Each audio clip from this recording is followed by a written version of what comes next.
फटाफट मेजर का नाम लिख देते हैं, क्यूमुलेटिव टोटल। तो क्यूमुलेटिव टोटल के अंदर सबसे पहले हम लोग लिखते हैं हमें किसको कैलकुलेट करवाना है, क्योंकि मैंने यहाँ पे यूनिट सोल्ड ले रखा है तो मैं सेम यूनिट सोल्ड को लूंगा, राइट।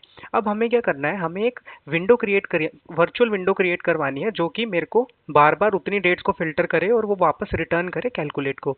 तो अगर हमें सेपरेट करना है तो हम क्या करेंगे, इसके लिए हम लोग फिल्टर फंक्शन का यूज़ करेंगे, राइट। अब हमें जितनी भी हमारी विंडो पे सेलेक्टेड है उन सेलेक्टेड के लिए चाहिए तो मैं ऑल सेलेक्टेड का यूज़ करता हूँ, फाइनेंशियल अपने टेबल का नाम पास करता हूँ। अब फिल्टर एक्सप्रेशन जो है ये मेन रोल प्लेइंग डायमेंशन रहने वाला है यहाँ पे, जो कि मेरी फाइनेंशियल डेट होगी। जो भी मेरी फाइनेंशियल डेट होगी अ, ये मेरी लेस देन और इक्वल टू होनी चाहिए मैक्स ऑफ फाइनेंशियल डेट, ठीक है। मैं आपको एक्सप्लेन भी करता हूँ अभी कि ये कैसे काम कर रहा है, ठीक है। सबसे पहले देखते हैं इसको, ओके कर देते हैं, ठीक है। अब इसमें क्या हुआ, ये क्या करेगा, सबसे पहले ये तो मेरा है फिल्टर रिमूव करने के लिए ताकि विद इन जो भी बाय डिफॉल्ट फिल्टर है उसको रिमूव कर दे। फाइनेंशियल डेट क्या करेगा, फाइनेंशियल डेट सीक करेगा कि जो भी मेरी मैक्सिमम डेट तक है वहां तक उसको जाना है, ठीक है। मान लीजिए ये फर्स्ट रो में आया, ठीक है। फर्स्ट रो में जब आया तो उसके लिए एक ही रो फिल्टर हुई और उसको वापस भेजा कैलकुलेट के अंदर, वहां पे उसने यूनिट सोल्ड को कैलकुलेट कर दिया।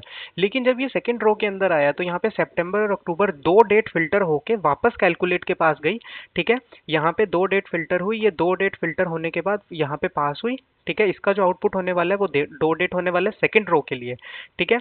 ये जो आउटपुट होगा ये वापस इसको पास हो जाएगा और उतनी के लिए ये हमारा यूनिट सोल्ड कैलकुलेट हो जाएगी, ठीक है। लाइकवाइज हर एक रो के लिए जितनी रोज पे जाएगा उतना डेट्स फिल्टर होंगी, वापस जाएगा।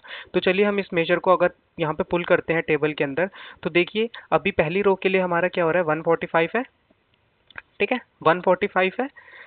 जस्ट इसके मैं डेसिमल रिमूव कर लेता हूँ एक बार, तब आपको क्लियरली विजुअलाइज हो पाएगा, राइट। देखिए 145 प्लस 202 तो ये मेरा हो गया, क्योंकि वो डेसिमल प्लेसेस में है तो राउंड ऑफ करके इस तरीके से आ रहा है, ठीक है।